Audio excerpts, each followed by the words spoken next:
বন্ধু তোকে মিস করছি ভীষণ, তোকে ছাড়া কিছু ভালো লাগে না এখন। 2014 সালে যে বন্ধুর সঙ্গে বিচ্ছেদ ঘটেছে, 2020 সালে এসে তার সঙ্গে আবার পুনর্মিলন। তাদের মধ্যে একজন বন্ধুর নাম ভান্ডারী আলী, যাকে আপনারা দেখছেন, আর অন্যজন আনিসুল ইসলাম। আনিসুল ইসলাম এবং ভান্ডারী আলিফের মধ্যে খুবই গভীর একটা বন্ধুত্ব ছিল 2009 সাল থেকে। সেই বন্ধুত্বটি প্রায় 5-6 বছর চলার পর আবার 5-6 বছরে একটা ফাঁকা স্থান। ভান্ডারী আলিফ বা আরিফ এখনো জানে না যে কেন আনিসের সাথে তার সেই সময় বন্ধুত্বটা নষ্ট হয়েছিল।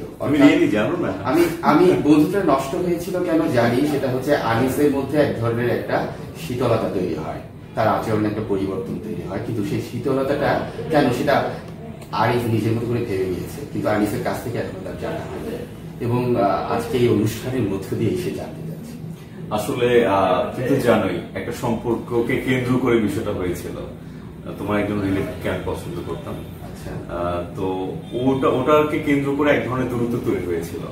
তারপরে আশেপাশে তো আরো অন্যান্য ব্যাপার স্যাপার ছিল, আসলে যে আমাদের সম্পর্কটা একটু বোধহয় ত্বরান্বিত যাচ্ছে বা শীতল হচ্ছে, উষ্ণতার জায়গাটা হারিয়ে যাচ্ছে, সবকিছু মিলেই আসলে গ্যাপটা তৈরি হয়ে গিয়েছিল যে আমরা আসলে ছিল আমার সেই আত্মীয় নাকি আমি। আমার কাছে মনে হয় সময়টাই অনেক বেশি অপরাধী ছিল। তুমি কিছু চাপিয়ে যাচ্ছ, আর বিষয়টা আমি যেটা বলা যায় সেটা হচ্ছে কি, এই যে আসলে আন্ডারস্ট্যান্ডিং এর লেকিংস, এই লেকিংসটাই আসলে আমরা যে দুজনকে বুঝতে পারছি না, এই বিষয়টাই আসলে একটা গ্যাপ তৈরি। আমি আসলে একটা কথা আপনাদেরকে বলিনি যে আমাদের এই বন্ধুত্বটা কখনো তুমি এবং কখনো মজা করে আপনিতেও যায়, তো সেই জায়গা থেকে আপনারা কনফিউজ হবেন না কেন কখনো তুমি যাচ্ছি কখনো তুমি যাচ্ছি। আমরা মনে হয় মাঝে মাঝে যখন অভিমান করি তখন আপনি বলি, মাঝে মাঝে হয়তো বা তুমি। এখন আমার বিষয়টা হচ্ছে যে আমি তোমার কাছে এই অনুষ্ঠানের মধ্য দিয়ে ক্ষমা চাই যে সে সময় আমি তোমাকে এমন কিছু কথা বলেছি যেটা তোমার আত্মসম্মানে লেগেছে। আমার মনে হয় সেটাই আমাদের মধ্যে দূরত্বটা তৈরি করেছিল। তুমি ডে বাই ডে ফিল করেছো আমি তোমার সম্মান লাগতে পারি, আমি বুঝতে পারিনি, তোমাকে বুঝতে পারিনি। তুমি কিন্তু সিরিয়াসলি মানে খুবই, আমি মাঝে মাঝে ভয় পাই তোমার কথাকে। আচ্ছা, কিন্তু তুই আমাকে কোন জায়গাতে বুঝতে পারিসনি, আমি তোকে খুব আপন একজন মানুষ মনে করেছি, যাকে আসলে একটু চপট আঘাত দিলে তার খুব একটা লাগবে না, সেই জায়গাটা তুই বুঝতে পারনি। যাই হোক, কিন্তু এতদিন পরে এসে যে একটা, আমি তো কখনো ভাবিনি যে মানে তোর সাথে আমার আবারও মানে দেখা হবে। সেই গল্পটা একটু শুনি, কেন আবার দেখা হলো, কিসের মধ্য দিয়ে? আসলে এই ব্যাপারটার জন্য মূল ভূমিকা রেখেছে আসলে বাংলাদেশ টেলিভিশন কেন্দ্র। কেননা আমরা দুজনেই ওখানে এনলিস্টেড হয়েছি, আরিফ সংবাদ পাঠক হিসেবে, আমি অনুষ্ঠান প্রসঙ্গে উপস্থাপক হিসেবে, আরিফের সব জায়গাতে এসছে। যাই হোক, তো এই যে একটা বিষয়, আমি কখনো ভাবিনি যে এত মানে দারুণ হতে পারে বিষয়টা, যে দুজন একই কেন্দ্রে কাজ করছি এবং অডিশনের সময় তোমার সাথে আমার কখনোই দেখা হয়নি। একটা ফাইনাল অডিশন, এবং ফাইনাল অডিশনে যখন আমরা আসলে অলরেডি সিলেক্ট তুমি অলরেডি সিলেক্ট হয়েছো আসলে নিউজে, আমি তখন অডিশন দিতে আসলাম অ্যানাউন্সমেন্টে। সো আসলে আমি তো তোমাকে দেখে এবং পেয়ে খুবই আপ্লুত ছিলাম যে আসলে you have done a great job actually. মানে আমার কাছে চমৎকার লাগছিল বিষয়টা। তোমার সাথে দেখা হবে, তার সাথে আমার দেখা হওয়ার সময় যে সে এসে আমাকে হাত দিয়েছে, সেটা অসাধারণ একটা মুহূর্ত ছিল আমার জীবনে। কিন্তু আসলে সেটি একমাত্র ভূমিকা পালন করেনি। আমি বিভিন্ন সময় শুনতে পেয়েছি যে আমার এই একটু একটু করে বাংলাদেশ টেলিভিশনের ধাপগুলো একটু করে লিস্টেড হওয়ার সময়গুলোতে সে আমার এই তালিকাভুক্তি নিয়ে খুব বেশি উচ্ছ্বসিত ছিল, সে খুব খুশি ছিল। আমাদের অন্যান্য বন্ধুদের কাছে সে প্রকাশ করেছে সেটি। তখন থেকে আমার মনের মধ্যে একটা ব্যাপার জাগছে যে আমাদের মধ্যে আবার কথোপকথন শুরু হবে। আসলে একই জায়গায় বন্ধুকে পাওয়া, একেবারে খুব কাছের বন্ধুকে পাওয়া এবং অনেক রকমের ঘটনা শেয়ার করা, এই অসাধারণ মুহূর্তগুলো আসলে মানে মিস করা কিভাবে যায় তুমি বলো। আচ্ছা, হ্যাঁ সেটাই। কিন্তু এই সূত্র ধরে আমি একটা প্রশ্ন করবো যে তোর সাথে আমার সেই আগের সময়গুলোতে একটা জিনিস আমরা দেখতে পেয়েছি, এখনো কিন্তু আবার শুরু হয়েছে, সেটা হচ্ছে আমরা দেদার্সে আমরা বাইরে বের হচ্ছি, ঘুরতে যাচ্ছি এবং আমরা অনেককে আমাদের এই আনন্দ আড্ডা, এবং আজকেও কিন্তু আমাদের সাথে অনেকে আছে, তারা কিন্তু দেখা যাচ্ছে যে মানে কাজে শুরু হয়ে গেছে আমাদের সেই ধুমধারাটা একটা। আর আসলে তোমার সাথে মেশা মানেই হচ্ছে কি নতুন নতুন অভিজ্ঞতা। আমি তো আমি তো নিজেকে ডিসকভার করেছি তোমার মধ্য দিয়েই আসলে। অভিজ্ঞতা একটু স্পেসিফিক করে শুনতে চাই, সবগুলো না পারলেও। আসলে তুমি তো অনেক র্যান্ডম। আচ্ছা, তুমি আসলে গতানুগতিক যে মানুষ, সবাই যে একেবারে একটা লাইফস্টাইল মেনটেন করে, তুমি তার সেটাকে ভেঙে চুরিয়ে চুরমার করে তুমি যেন একেবারে নিজস্ব গতি দেখিয়ে যাচ্ছ। আমি আগে কখনো ভাবিনি যে বন্ধুর বাসায়, যখন আমি একেবারে ভার্সিটি লাইফের শুরুতে তোমার সাথে বন্ধুত্ব হয়, তখন আমি কখনো ভাবিনি যে আসলে বন্ধুর বাসায় এভাবে মানে থাকা যায়। বাসা থেকে কত নগ আছে, ম্যানেজ করছি, র্যান্ডম বৃষ্টির মধ্যে বেরিয়ে যাচ্ছি, গল্প করছি, আড্ডা দিচ্ছি এবং কত রকমের এক্সপেরিয়েন্স শেয়ার করছি। আমার একটা কথা বলার ছিল, আমার এই স্বভাবটি আনিসের মতো মানুষ ছাড়া আসলে খুব একটা মানুষ উপলব্ধি করতে পারে না যে আমার সম্পদ হতে পারে।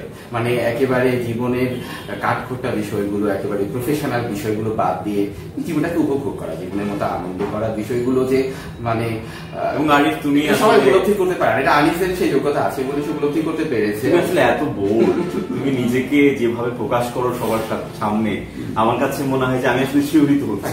এখন আমার প্রশংসা নয়, এখন আমি হচ্ছে যে তোমার সম্পর্কে অনেক জানার আছে, আমাদের সময়টা হয়তো গড়িয়ে যাবে না হয়। সেটি হচ্ছে যে তুমি আপাতমস্তক একজন কবিতার মানুষ, আসলে কবিতার মানুষ, এবং কবিতা দিয়ে তুমি আসলে মানুষের কাছে পৌঁছেছো।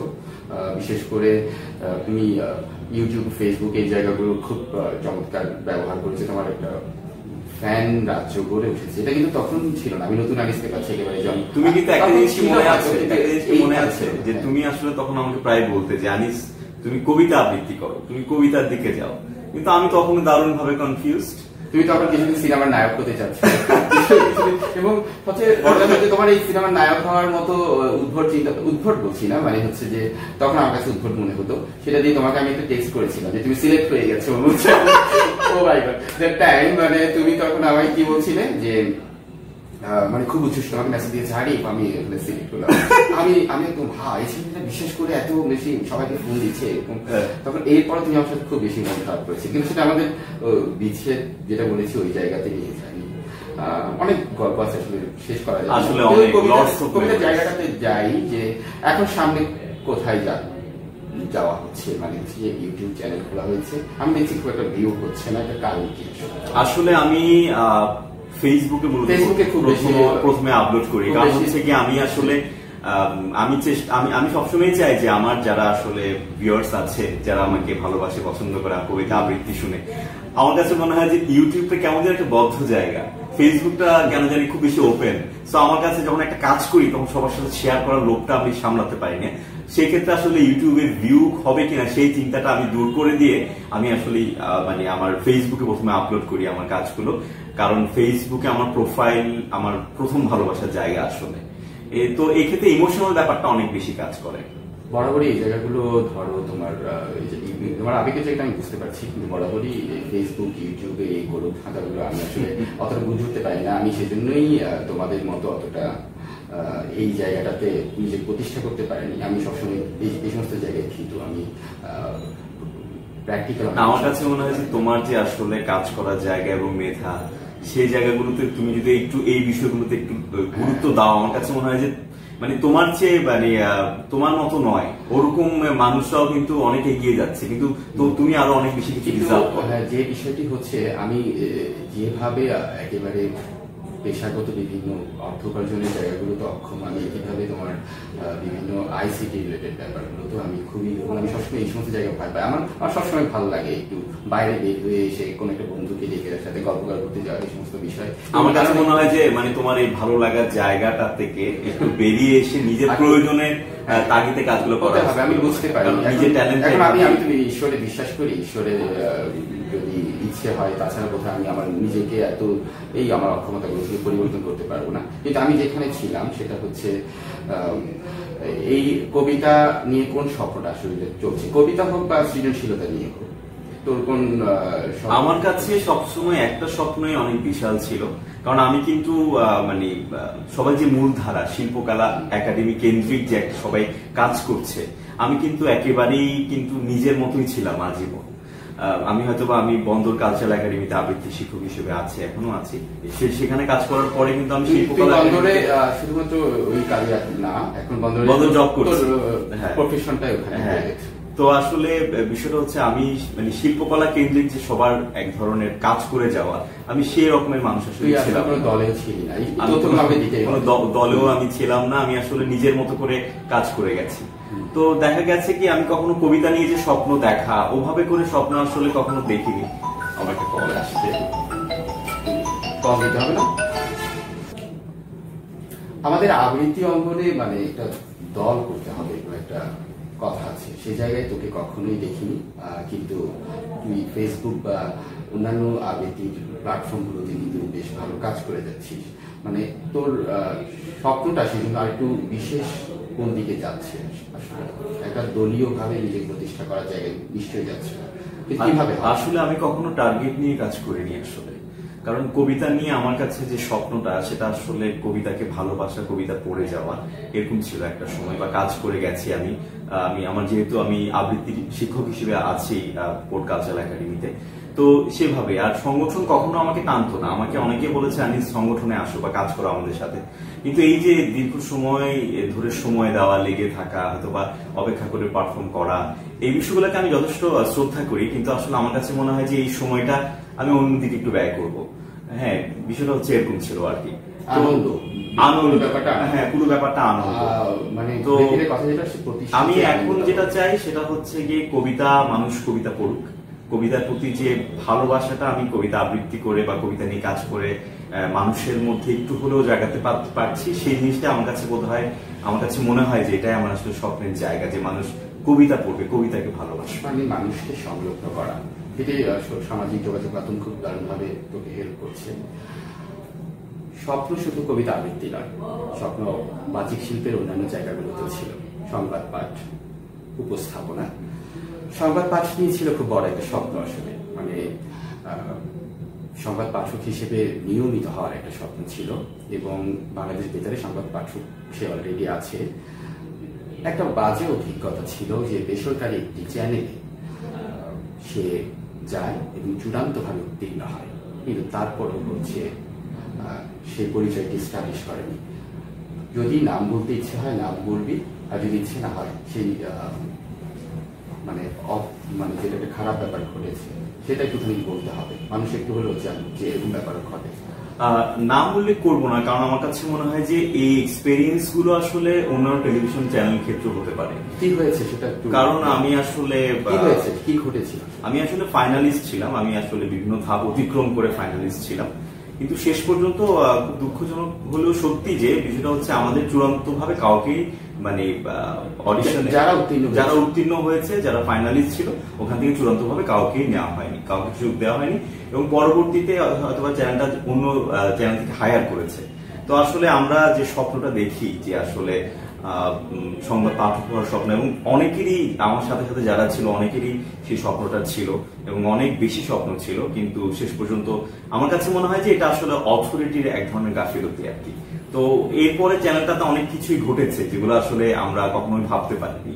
এরপর আমরা শুনলাম যে নিউজের যে চিফ ছিলেন উনি পদত্যাগ করেছেন, তো অনেক কিছু আসলে ঘটছিল। আমার কাছে মাঝে মাঝে সত্যিকার অর্থেই মনে হয় যে আসলে ব্যক্তিগত পছন্দ অপছন্দের ঊর্ধ্বে উঠতে হবে। যদি মানুষের স্বপ্নের জায়গাগুলোতে আসলে মানুষকে সুযোগ দেওয়া হয়, সেক্ষেত্রে আসলে টেলিভিশন অথরিটি তারা অনেক বেশি ট্রান্সপারেন্ট হতে পারে। আমাদের মিডিয়া নিয়ে খারাপ কথা শুনতে কখনো ভালো লাগে না, কিন্তু খারাপ ব্যাপার মাঝে মাঝে ঘটে। সেই জায়গা থেকে বের হয়ে আসার জন্য, জনগণের মিডিয়া নিয়ে নেতিবাচক দৃষ্টিভঙ্গি পরিবর্তন করার জন্য এই ধরনের উদাহরণগুলো আসলে যত সম্ভব যাদের হাতে এইসব ক্ষমতা, তারা এইসব দৃষ্টান্ত থেকে নিজেদেরকে বের করে আনতে পারলেই সব কিছু ভালো হবে। আর সেটা না হোক টেলিভিশন আজ এখন কাজ করছে, সংবাদ পাঠক না হোক ঘোষক হিসেবে, এটা একটা আনন্দের বিষয়। এবং আমি সংবাদ পাঠক এবং আনিস ঘোষক, আমাদের হয়তো এখন পর্যন্ত এই কি দিনে অনুষ্ঠান পড়ে, সামনে কখনো পড়বে, আমি সেই আনন্দের সময়ের জন্য আবার অপেক্ষা করছি, এবং আমাদের আরো কথা হবে। আজকে এখানে আনিসের সাথে আরিফের কথা শেষ না, কারণ আনিসের সাথে আরিফের বন্ধুত্ব বুঝতে হবে, সেই বিশাল গল্প আছে, শেষ করা যায় না। আমার কাছে মনে হয় যে আসলে আরো অনেক বলার ছিল, এবং সেগুলো আসলে অন্য সময় আমরা অন্য সময় বলবো। আসলে আজকে শেষ করার যাচ্ছে না, এবং অনেক ভয়ঙ্কর ভয়ঙ্কর আলোচনার বিষয়বস্তু আছে, সেগুলো বলবো, এবং আনিফের বন্ধুরা আসবে আমাদের আলোচনায়, আরিফের বন্ধুরা আসবে, সবাই মিলে আমরা আরো প্রাণবন্ত গল্প করবো, কিন্তু আমাদের সাথে থাকতে হবে এই কথা আপনাদের কাছ থেকে নিয়ে, এবং আপনাদেরকে সব আমাদের ভালো ভালো চিন্তা ভাবনাগুলো আপনাদের সাথে ভাগাভাগি করার প্রতিশ্রুতি দিয়ে আজকের মতো বিদায় নিচ্ছি। সবাই সুস্থ থাকবেন এবং সবাই মনের শান্তি বজায় থাকুন।